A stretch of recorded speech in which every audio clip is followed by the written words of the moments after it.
Fantastic. All right. It's nice to finally meet you. How are things? Doing pretty good. I've been just getting the hang of everything that you emailed over, the two different schedules.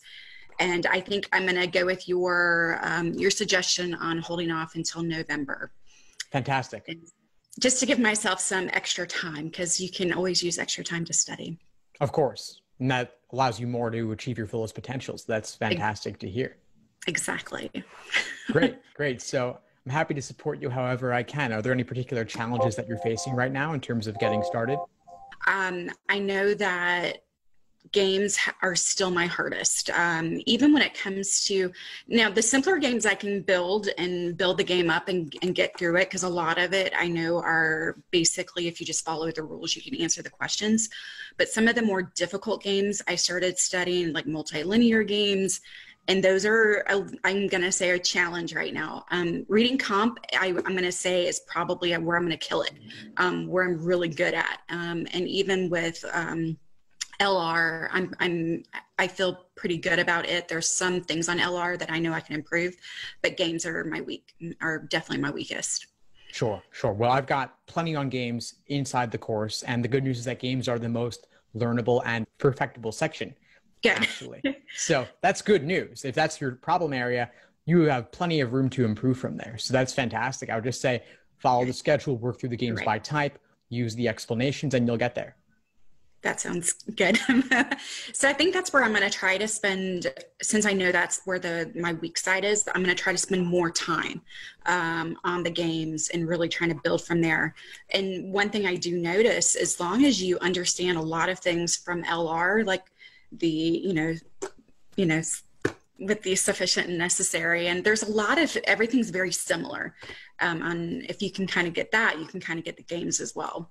Oh, that's right. Yeah. So much of it carries over with conditionality, the counterpositives, diagramming. It's not a huge part of LR, but what there is in LR does translate directly over to logic games. And then the funny thing is that reading comp and logical reasoning relate quite a bit as well, because difficult, dense passages, finding the main point, extracting that, it carries over. And then so many of the weird types of questions in reading comp have analogs in logical reasoning, like parallel, strengthen, weaken, main point too even.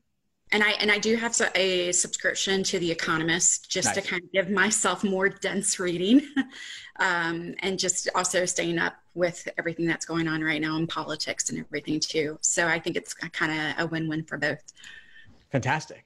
Yeah, well, it sounds like you're doing all the right things and you're allowing a good amount of time to study. So I have no doubt that you'll get there.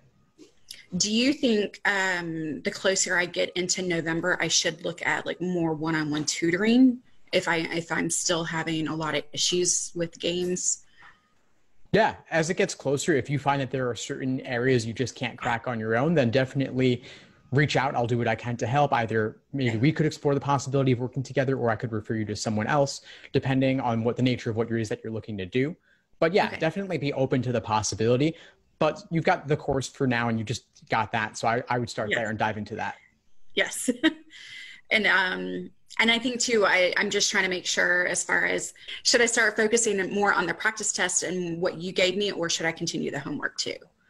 Well, practice tests are going to be useful later in the schedule after you've already built the solid foundation. So if you have the exams, use them. Why not? But if those resources weren't working for you, then I would say, of course, use my stuff.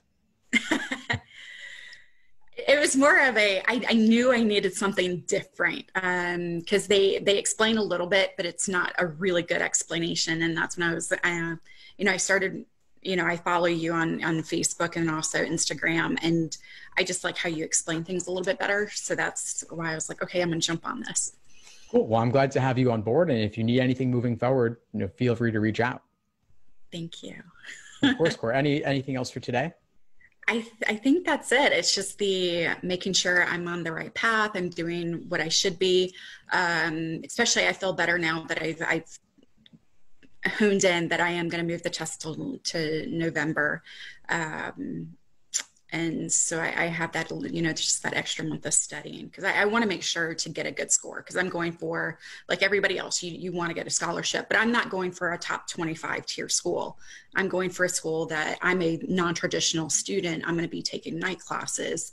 I found a school who does that so I can still work full time. Excellent. Yeah, well, it's good that you'll achieve that balance. You'll have that balance going forward. Now, the next few months, you'll have that balance in law school as well. Right. So this is a good way to simulate that in practice. Exactly. But other than that, I think I'm on the right path. So thank you so much for reaching out and helping too. Of course. No, my pleasure, Cora. Glad we connected. If you need anything moving forward, feel free to reach out. Awesome. Thank you so much, Steve. My pleasure. Take care. Take care. Bye.